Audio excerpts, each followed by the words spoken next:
Team Eastern Uganda. Right alive? Right alive? In a very special way, in Africa, we have a superwoman.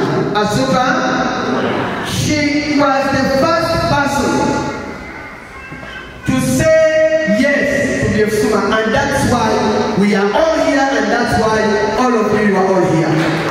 Could you clap for her on camera? Hello? In a very special way, we thank Mama Africa, Dr. Susan Onyenka. She's the reason when we are stuck, she's always there. Dr. Susan, we salute you as Team Uganda. We give you big thanks and we thank you.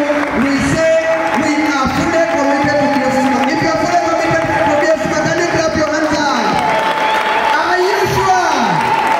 We pray for us for more blessings because she's the reason why we are all in this business. Salute and salute to her. Are we together?